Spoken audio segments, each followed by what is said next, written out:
Hello दोस्तों, नमस्कार। Welcome to चेतन पाठशाला। सबसे पहले आप सभी को मकर संक्रांति की ढेर सारी शुभकामनाएं। और इसी अवसर पर हम शुरू करने वाले हैं 500 प्रश्नों की बहुत ही महत्वपूर्ण प्रश्नोत्तरी। और फरवरी में आपकी सीटी एग्जाम होने वाला है और ये 500 प्रश्नों की सीरीज आपके लिए बहुत ही रामबाण साबित होने वाली है। पुरातन इतिहास का निचोड़ इन 500 प्रश्नों में होगा और इन 500 प्रश्नों में हर एक प्रश्न की खास बात करेंगे कि उस प्रश्न से और प्रश्न किस प्रकार बन सकते हैं। तो आइए शुरू करते हैं। तो आज का पहला प्रश्न है, अकबर ने जब 1567 ईस्वी में चित्तौड़ पर आक्रमण किया उस समय मेवाड़ का महाराणा कौन था? तो राणा उदय सिंह। अब बात करते हैं इस प्रश्न की खास बात। दोस्तों, यह 1567 ईस्वी में चित्तौड़ का तीसरा साका था। अब आप पूछोगे कि साका क्या होता है? तो दोस्तों, केसरिया प्लस जौहर, यानी कि केसरिया जो रणभूमि के अंदर शहीद हो जाते हैं उन्हें केसरिया कहा जाता है। और महल में रहने वाली रानियों द्वारा जो जौहर किया जाता है, यानी कि अपने अस्तित्व की रक्षा के लिए जो बलिदान दिया जाता है, या आग में कूदकर, पानी में कूदकर, तो उसे कहा जाता है जौहर। तो आप पूछोगे कि यह तीसरा था, तो पहला कब हुआ था? तो दोस्तों, पहला जौहर हुआ था अपने 1303 ईस्वी में। उस समय कौन था शासक? रावल रतन सिंह। और 1534 ईस्वी के अंदर दूसरा जौहर हुआ था। उस समय रावत बाग सिंह ने केसरिया किया था और कर्मावती ने जौहर किया था। तो आक्रमणकारी कौन था? तो बहादुर शाह था आक्रमणकारी। और पहले के अंदर आक्रमणकारी अलाउद्दीन खिलजी था और पद्मिनी ने जौहर किया था। और आगे बात करते हैं दूसरे प्रश्न की। तो अकबर ने राणा प्रताप को समझाना है तो प्रथम दूत के रूप में किसे भेजा? यानी कि अकबर ने राणा प्रताप को समझाने के लिए प्रथम दूत के रूप में किसे भेजा? तो जलाल का कोर्ची को भेजा। अब बात करते हैं इसके खास बात की। तो प्रथम के रूप में जलाल का कोर्ची को भेजा। तो अब आपका सवाल होगा कि अंतिम किसे भेजा? तो 1584 ईस्वी के अंदर दोस्तों जगन्नाथ को भेजा था अंतिम के रूप में। और आपको एक ट्रिक याद होगी कि जमा भट्टो, सबसे पहले जलाल का कोर्ची 1572 ईस्वी के अंदर भेजा था, फिर मानसिंह को भेजा, फिर भगवान दास को भेजा और फिर टोडरमल को भेजा। ठीक है दोस्तों, ये खास बात को आप पेन और कॉपी लेकर बैठ जाइएगा और अपने कॉपी के अंदर नोट कीजिएगा। आगे हम बात करते हैं प्रश्न 3 की। मोतीलाल तेजावत का संबंध था एक ही आंदोलन से। दोस्तों, अब बात करते हैं इसकी खास बात की। दोस्तों, खास बात यह है कि मोतीलाल तेजावत का जन्म कब हुआ था? 1886 ईस्वी में मोतीलाल तेजावत का जन्म हुआ था। कोलियारी गांव उदयपुर के अंदर हुआ था। और दोस्तों, यह ओसवाल परिवार से थे। भील व मीणाओं का इन्होंने उद्धार किया था। और दोस्तों, इन मोतीलाल तेजावत को आदिवासियों का मसीहा कहा जाता है। तथा आदिवासी लोग मोतीलाल तेजावत को प्यार से क्या कहते हैं? बाबूजी कहते हैं। दोस्तों, अब बात करते हैं एके आंदोलन। तो एके आंदोलन की शुरुआत 1921 ईस्वी में हुई थी। मातृकुंडिया से हुई थी। कहाँ से हुई थी? मातृकुंडिया चित्तौड़गढ़ है, रासमी तहसील आती है, वहां से इसकी शुरुआत हुई थी। और दोस्तों, मातृकुंडिया को राजस्थान का हरिद्वार कहा जाता है। चौथा प्रश्न है, मारवाड़ का प्रताप किसे कहा जाता है? तो रावचंद्र सेन को मारवाड़ का प्रताप कहा जाता है। रावचंद्र सेन को दोस्तों भोला बिसरा राजा, मारवाड़ का विस्मृत नायक, प्रताप का अग्रगामी भी कहा जाता है। पांचवा प्रश्न है आपका, मध्यमिका किस जिले में स्थित है? मध्यमिका किस जिले में स्थित है? तो चित्तौड़गढ़ में। दोस्तों, मेवाड़ का प्राचीन नाम था सिवी जनपद और सिवी जनपद की राजधानी थी मध्यमिका। और वर्तमान में मध्यमिका चित्तौड़गढ़ को कहा जाता है। किसे कहा जाता है? चित्तौड़गढ़ को कहा जाता है मध्यमिका। छठा प्रश्न है, करौली प्रजामंडल के संस्थापक कौन थे? तो मुंशी त्रिलोक चंद्र माथुर और चिरंजीवी लाल शर्मा करौली प्रजामंडल के संस्थापक थे। तो करौली प्रजामंडल की स्थापना कब हुई थी? तो 1938 ईस्वी में करौली प्रजामंडल की स्थापना हुई थी। सातवां प्रश्न है, जैसलमेर में 1550 ईस्वी में वहां के शासक लूणकरण के समय अर्धशाखा हुआ, क्योंकि इसमें केसरिया तो हुआ किंतु जौहर नहीं हुआ। क्योंकि दोस्तों, वहां पे राजा द्वारा केसरिया हो गया लेकिन युद्ध भी जीत गए थे, इसलिए जौहर नहीं हुआ था। और यह युद्ध लूणकर भाटी थे केसरिया करने वाले, और अमीर अली था आक्रमणकारी। तो अमीर अली को हरा दिया था लूणकरण भाटी ने, तो वहां पे केसरिया हुआ था लेकिन जौहर नहीं हुआ था। आठवां प्रश्न है, वीर विनोद ग्रंथ में किस राज्य का इतिहास निर्मित है? तो उदयपुर का इतिहास निर्मित है वीर विनोद ग्रंथ में। अब दोस्तों, वीर विनोद थे तो इसके लेखक कौन है? तो कविराज श्यामल दास ददीवाड़िया है इसके लेखक। और दोस्तों, इसका असली नाम तो श्यामल दास ददीवाड़िया है, लेकिन कविराज इनकी उपाधि है जो मेवाड़ के महाराजा सज्जन सिंह द्वारा दी गई है। अगला प्रश्न है, अमृता देवी मघवन स्थित है? तो खेजड़ीली में अमृता देवी मघवन स्थित है। खेजड़ीली कहाँ है? तो जोधपुर के अंदर है। तो राजस्थान में दोस्तों कितने मृगवन है? 7 मृगवन है। संजय उद्यान, अशोक उद्यान जयपुर के अंदर है, माचा सफारी अमृता देवी जोधपुर के अंदर है, पंचकुंड और सज्जनगढ़ और चित्तौड़गढ़। तो दोस्तों पंचकुंड अजमेर के अंदर, सज्जनगढ़ उदयपुर के अंदर, चित्तौड़गढ़ के अंदर है चित्तौड़गढ़ मृगवन। अपन ने इन सारे मृगवनों की बात कर ली है। आगे अगला क्वेश्चन है अपना 10वां क्वेश्चन है आपका, कौन सा राजा हिंदूपद कहलाता था? तो महाराणा सांगा हिंदूपद कहलाते थे। और दोस्तों महाराणा कुंभा थे, उनको हिंदू सुल्तान कहा जाता था। 11वां क्वेश्चन है, अकबर की सेना में कौन सा राजपूत राजा सेनापति था? तो मानसिंह। दोस्तों अकबर की सेना के अंदर अकबर का सबसे बड़ा विश्वास पात्र कौन था? मानसिंह था। और अकबर का दूसरा सबसे बड़ा विश्वास पात्र कौन था? राय सिंह था।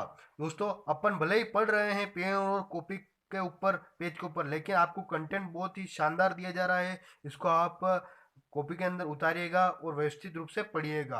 अगला क्वेश्चन है अपना 12वां क्वेश्चन है, वह किला जिसकी आजादी व अस्मिता की रक्षा के लिए वहां के ठाकुरों ने गोला बारूद खत्म होने पर दुश्मनों पर चांदी के गोले दागे थे, वह कौन सा किला था? चूरू का किला था, जिसने गोला बारूद खत्म होने पर चांदी के गोले दागे थे। तो दोस्तों बात है यह 1814 ईस्वी की। तब चूरू का तो था अपने संयोजी सिंह सिंह से, और सूरत सिंह था बीकानेर का। सूरत सिंह बीकानेर का था जो संयोजी सिंह के ऊपर आक्रमण किया था चूरू में। तो उनके पास बारूद गोले खत्म हो गए थे, तो उन्होंने क्या किया कि चांदी के गोले दागे थे। 13वां प्रश्न है, सन्यासियों के सुल्तान के उपनाम से किसे जाना जाता है? तो हमीदुद्दीन नागौरी को सन्यासियों के सुल्तान के उपनाम से जाना जाता है। दोस्तों ये ख्वाजा मोइनुद्दीन चिश्ती का शिष्य था हमीदुद्दीन नागौरी, और नागौर में हमीदुद्दीन का मकबरा बना हुआ है। अजमेर के बाद पूरे भारत में सबसे बड़ा उर्स कहाँ लगता है? तो नागौर में लगता है। 14वां क्वेश्चन है, पंडित नेनूराम किस आंदोलन से संबंधित थे? तो दोस्तों बूंदी किसान आंदोलन से पंडित नेनूराम जी का अपने संबंध था।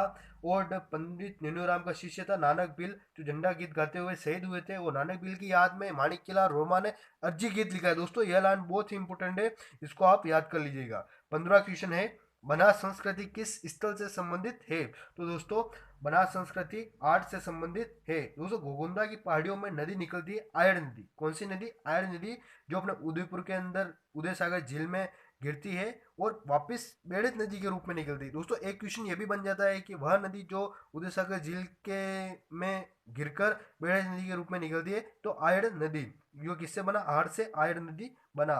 और दोस्तों विलय होती है बनास नदी के अंदर। दोस्तों यह आड़ है, तो आड़ नदी के किनारे सभ्यता है। कौन सी सभ्यता है? आड़ सभ्यता। और आड़ सभ्यता की खोज किससे हुई थी? 1953 ईस्वी में हुई थी, अक्षय कीर्ति व्यास ने की थी, और आसिफ अग्रवाल ने अपने उत्खनन किया था। ठीक है दोस्तों, ये खास बातें हैं, आप इसको कॉपी में नोट कीजिएगा। और अपना अगला क्वेश्चन है 16 क्वेश्चन है आपका, बेराट प्राचीन काल में राजधानी थी? तो मत्स्य राज्य की राजधानी थी बेराट। और दोस्तों बेराट का प्राचीन नाम क्या था? अपने विराटनगर था बेराट का प्राचीन नाम। 17वां क्वेश्चन है, जयानक की प्रसिद्ध रचना कौन सी थी? तो दोस्तों जयानक की प्रसिद्ध रचना पृथ्वीराज विजय थी। और दोस्तों पृथ्वीराज रासो चंद्रबंदय द्वारा लिखी गई थी। 18वां क्वेश्चन है, राजस्थान में स्थापत्य कला का जनक किसे कहा जाता है? तो महाराणा कुंभा को राजस्थान में स्थापत्य कला का जनक कहा जाता है। और दोस्तों महाराणा कुंभा को 108 उपाधियां मिली थी, और इन्हें सेल गुरु भी कहा जाता है। प्रश्न 19 है, वह व्यक्ति जिसके परिवार के सभी सदस्यों ने राजस्थान में स्वतंत्रता आंदोलन हेतु तो अपने जीवन को न्योछावर कर दिया। दोस्तों बहुत ही वेरी वेरी इंपॉर्टेंट क्वेश्चन है। इसका उत्तर क्या है? केसरी सिंह बाहरट। दोस्तों यह बाहरट परिवार भिलवाड़ा का रहने वाला था, शाहपुरा तहसील भिलवाड़ा का रहने वाला था। और दोस्तों इसने अपने स्वतंत्रता आंदोलन के अंदर अपने पूरे परिवार को न्योछावर कर दिया था। अगला क्वेश्चन है 20वां क्वेश्चन है, तलवार बंदाई क्या होती है? दोस्तों जागीरदारों से लिया जाने वाला कर होता है, जो 1906 के अंदर पृथ्वी सिंह ने मतलब कि वहाँ के जागीरदार के अंदर जो भी रहते थे व्यक्ति, उनके ऊपर लगा दिया था।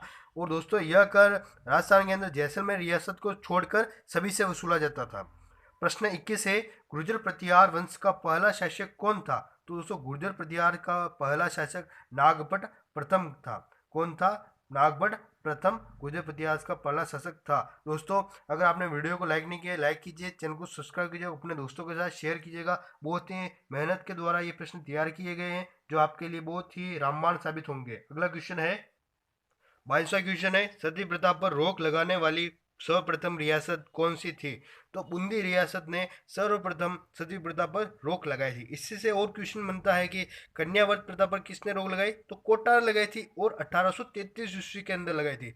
और दोस्तों सती प्रथा पर बूंदी रियासत ने 1832 ईस्वी के अंदर रोक लगाई थी। कब लगाई थी? 1832 ईस्वी के अंदर सती प्रथा पर रोक लगाई थी बूंदी रियासत ने।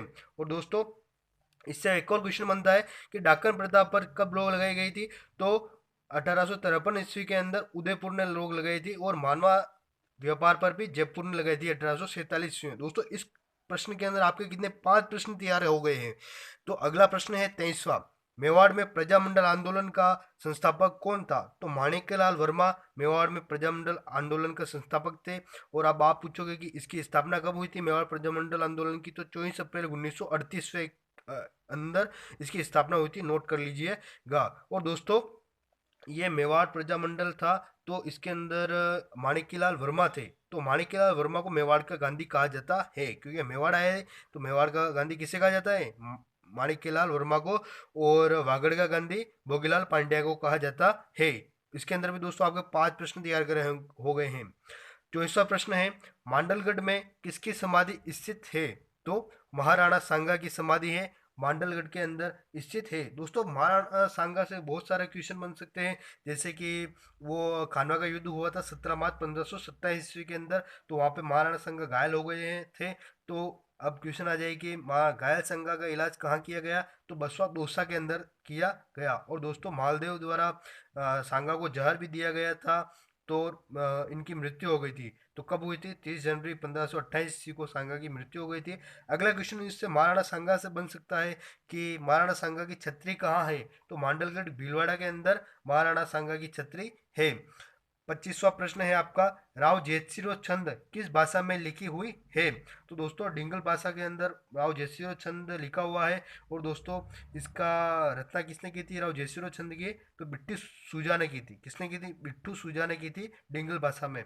और दोस्तों डिंगल का हेरोस किसे कहा जाता है? तो पृथ्वीराज राठौड़ को डिंगल का हेरोस कहा जाता है। और दोस्तों और कलयुग का कर्ण राव जयसी था, तो राव जयसिरो छंद के अंदर कलयुग का कर्ण किसे कहा है? लूणकरण भाटी को कहा जाता है, नहीं सॉरी लूणकरण राठौड़ को कहा जाता है। और दोस्तों राजपुताने का कर्ण अपने राय सिंह को कहा जाता है। किसको कहा जाता है? राजपुताने का कर्ण राय सिंह को कहा जाता है। दोस्तों अब बात करते हैं अपन 26वें प्रश्न के बारे में। दोस्तों 26वें प्रश्न के बारे में अपन अगले वीडियो में बात करेंगे, क्योंकि यह वीडियो बहुत ही ज़्यादा लंबा हो जाएगा, तो आपको देखने में शायद दिक्कत हो सकती है। तो मिलते हैं अगले वीडियो में। चैनल को सब्सक्राइब कीजिएगा, वीडियो को लाइक कीजिएगा। ठीक है दोस्तों, जय हिंद जय भारत।